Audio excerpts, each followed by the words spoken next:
ontem mostra que 12,5% dos eleitores brasileiros, ou seja, 1 em cada 8, acredita que o presidente Lula foi substituído por um clone ou por um sósia. Eu já conheci, abrindo um parênteses aqui, eu já conheci uma pessoa que realmente acredita nisso e para minha surpresa, ele é um psiquiatra.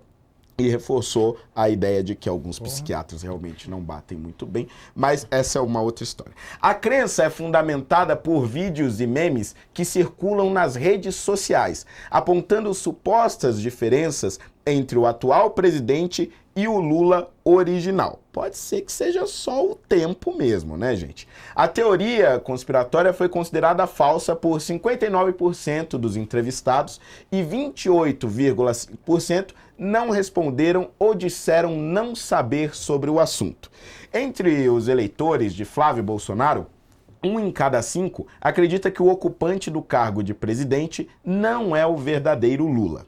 Lula, inclusive, já fez piada com sua suposta substituição, dizendo que é, abre aspas, o quinto Lula, fecha aspas. Por mais surreal que pareça, a pergunta feita pelos pesquisadores não surge por acaso. Em fóruns da internet, a tese de que Lula teria morrido em razão de problemas de saúde circula ao menos desde a campanha presidencial de 2022. Agora sim, cá entre nós, é realmente esquisito, e aí eu vou passar também para os nossos convidados comentarem, mas é realmente esquisito. Eu não acredito que o Lula seja um clone, tá? Só deixando claro, partindo desse princípio. Mas é realmente esquisito essa tentativa do Lula de constantemente tentar demonstrar vitalidade, saúde, correndo na esteira, corridinha no Palácio do Planalto, vídeo em academia, tentando demonstrar uma força, uma vitalidade que realmente, assim, naturalmente seria difícil para a idade dele. E me parece que aí está tentando se esconder algo que aconteceu nos Estados Unidos, que é a debilidade daquele que ocupa a cadeira de presidente da República. Pode ser que todas essas imagens, todos esses projetos de transformar o Lula em um sujeito jovem, disposto e tudo mais, seja, na verdade, uma tentativa de disfarçar o Joe Biden brasileiro. Você concorda comigo, doutor Eduardo? Concordo, Holliday, nesse ponto, eu concordo sim. Eu não sou adepto também de que acha que tem um clone do Lula, não creio nisso, mesmo sabendo que ditadores pelo mundo têm sósias, né? Então, é até uma estratégia dos aliados do Lula ter um sósia para se driblar o atentado, mas eu não creio nessa hipótese, nessa teoria da conspiração, de que o Lula faleceu e aí está um clone no lugar. Agora, é óbvio que levanta estranheza, por exemplo, igual você apontou bem, o caso da virilidade, de uma tentativa de esconder, de obscurecer, esconder mesmo a situação real do atual presidente da República, como eu acho estranho aquela situação de que teve uma prótese no fêmur, você deve, como médico, estudante de medicina, você deve afirmar que um senhor de 80 anos que faz uma operação no fêmur não se recupera dessa forma, de correr, pelo amor de Deus, acho que nem um jovem, aproximadamente 50 anos, 40 anos, não aguenta fazer um trote tendo acabado de fazer um procedimento no fêmur. Isso sim levanta estranheza. Agora, essa teoria da conspiração de um clone, isso aí eu não creio de forma alguma, Holliday. Segre, você acha que o Lula é o Joe Biden brasileiro ou é um clone? Não, eu tenho certeza que ele fala abobrinha como o Biden, mas se um Lula faz merda, imagina 2 Lula. Puta... Desculpa. Não dá. Ele corre, mas deveria correr dos problemas que ele está gerando. Déficit fiscal crônico, endividamento das famílias, toda essa problemática econômica que ele não vai resolver numa esteira. Ele tem que resolver no governo. Um governo que cada vez está mais aos frangalhos. E na economia a coisa está muito ruim. Então, eu não sei se é clone, se é o verdadeiro. Eu só espero que não venha uma Janja clone também, porque aí vai ser muito... Aí vai ser duplo gasto, porque vai um para um lado, aí gasta, vai outro para outro lado, aí gasta. Então, pelo amor de Deus, se for clone, fica somente o Lula, deixa a Janja quieta. Agora, Eduardo, a gente percebeu aí nos últimos meses o Brasil entrando em diversas crises diplomáticas, né? E não é de hoje que isso acontece. No passado, o Lula também já deu declarações ofendendo, por exemplo, o Milei. Agora, né, que o Milei também dá uma resposta, ele fica, oh, meu Deus, cheio de dedos e tal. A gente já viu diversas declarações do Lula em que os momentos estavam tensos com os Estados Unidos. Ele foi lá e deu declarações que pioraram a situação, que qualquer presidente em sã consciência não teria dado aquelas declarações.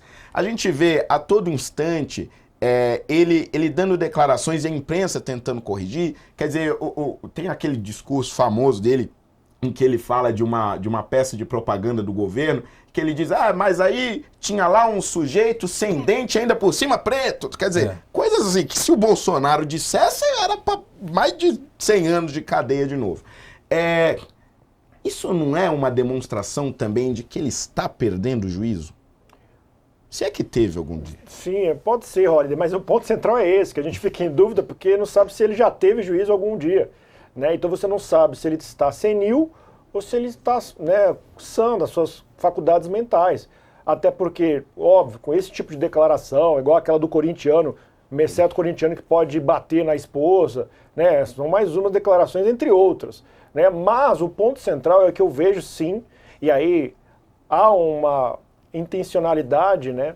Há um ânimos, né? A vontade de agir dele quando envolve essa situação dos problemas diplomáticos, porque ele não tem o que fazer, ele não tem o que oferecer, ele não tem o que acabar apresentando numa campanha de reeleição, inclusive em debates, ele não tem o que apresentar, então ele precisa acabar provocando uma situação em que ele consiga capitalizar nisso, obviamente, tendo um lastro político, um ganho político. Ele não tem mais o que oferecer.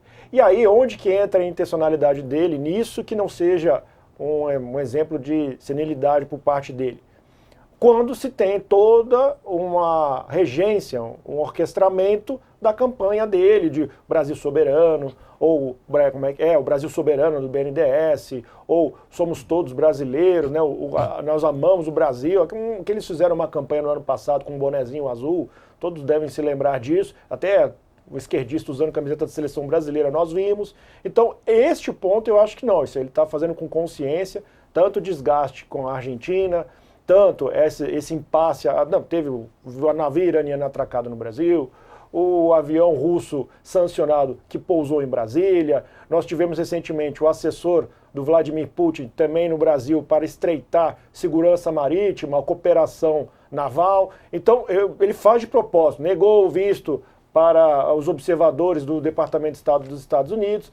Tudo isso, se não vou falar aqui, vai estender meu comentário, mas tudo isso, sim, eu vejo uma intencionalidade política, até porque a gente sabe ao longo da história, quando você não tem o que apresentar, você é um déspota populista, ele não vai conseguir provocar uma guerra na atual conjuntura. Então o que ele consegue provocar é uma rusga diplomática. No máximo isso. Se nós estivéssemos falando no século retrasado, certamente ele não titubearia, ele não iria, né, não iria frear suas ações em declarar uma guerra, como por exemplo Solano Lopes, né, que ele até mencionou outro dia da guerra da Tríplice Aliança, o Holiday.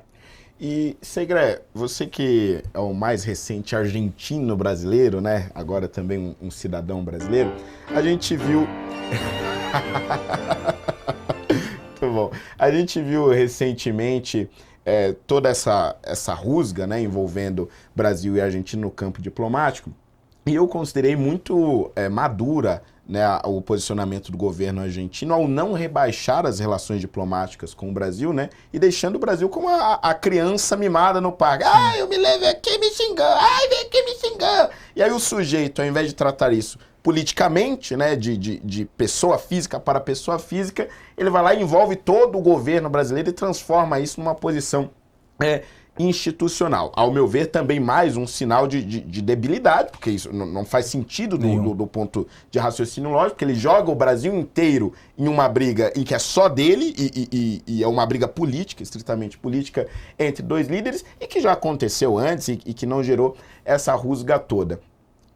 Se nós estivéssemos diante de um governo argentino que fosse também imaturo, que fosse também débil, as consequências para os dois países seriam absolutamente desastrosas. Né? Seriam muito ruins, Fernando, mas você sabe por que os brasileiros chamam os argentinos de los hermanos?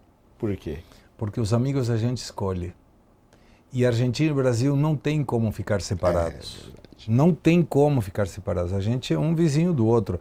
O vínculo comercial entre a Argentina e o Brasil é gigantesco. Para o Brasil, a Argentina é o terceiro mercado. Para a Argentina, o Brasil é o primeiro mercado e é o primeiro fornecedor também.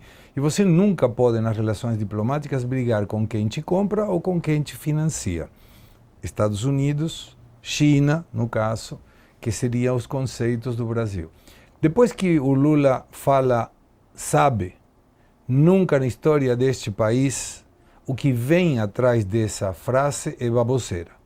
Ele improvisa, todo o pessoal de assessoria da comunicação fica com medo quando ele sai do roteiro, do script, daquilo que ele tem anotado, mas é um presidente teflon, Fernando, porque não gruda nada. O cara fala abobrinho o tempo todo, fala coisas que não são verdades, e aí não entra nenhum inquérito da fake news, não tem problema nenhum, e ele escolhe, para defender a sua base eleitoral, brigar com a Argentina e brigar com os Estados Unidos. O caso do embaixador americano e dessa retirada do visto da embaixadora brasileira nos Estados Unidos obedece a uma ação proposital, porque quando um presidente, por exemplo, Donald Trump, nomeia um embaixador, o Senado americano tem que aprovar e participa. Aprovou, vem aqui com um documento que chama Agreement e apresenta no governo. Esse governo, no caso brasileiro, ele tem o direito de rejeitar a nomeação ou aceitá-la e, se rejeita, não precisa justificar por que está rejeitando. Mas a partir desse momento, o processo de aceitação já está iniciado.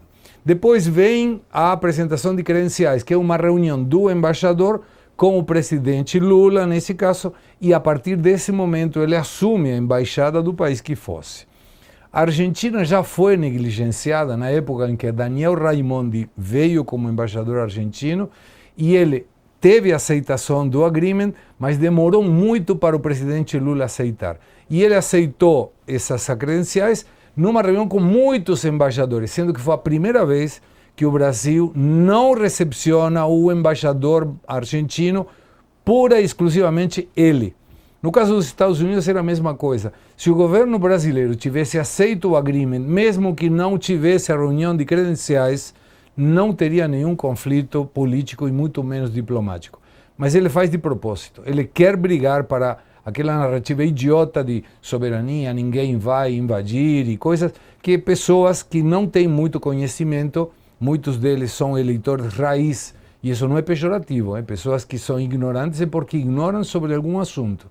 Esses eleitores continuam acreditando na baboseira do Lula, Fernando. Pois é. Infelizmente.